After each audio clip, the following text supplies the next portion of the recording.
সোমবার এবং বৃহস্পতিবার সিয়াম রাখি। এই সোমবার কেন রাখে? আল্লাহ নবী বলেছেন যে আল্লাহ সুবহানাহু ওয়া তাআলা আমরা যদি সোমবার এবং বৃহস্পতিবার সিয়াম রাখি এর কল্যাণ এই লাভ এটা জানতে হবে। কেন রাখতেন আল্লাহ নবী, কেন রাখতেন? আমাদের জানতে হবে প্রত্যেকটা সুন্নাহ যদি নবীর তরিকা হয় কবুল করবে কে? আল্লাহ। আর নবীর তরিকায় যদি না হয় তাহলে আল্লাহ তাআলা কবুল করবে না। আমাদের সমাজে অনেক বিদআত চালু আছে সুন্নাহর নামে, সওয়াবের নিয়মে, কিন্তু যদি নবীর তরিকায় না হয় আপনি যতই আমল করেন তাহলে ওই আমল আল্লাহর দরবারে কবুল হবে না। আল্লাহ নবীকে প্রশ্ন করা হলো, ইয়া রাসূলুল্লাহ আপনি সোমবার এবং বৃহস্পতিবার কেন সিয়াম রাখেন?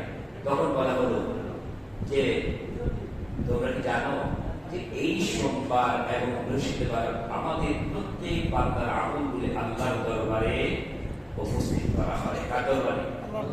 আল্লাহর দরবারে লিখিতভাবে উপস্থিত করা হয়। ফেরেশতারা উপস্থিত করেন এই যে আপনার বান্দা এই আমল করেছে এক সপ্তাহ লিস্ট, সোমবার থেকে বৃহস্পতিবার, আবার বৃহস্পতি থেকে সোমবার, এই কয়েকদিনের লিস্ট আল্লাহর সামনে পেশ করা হয়।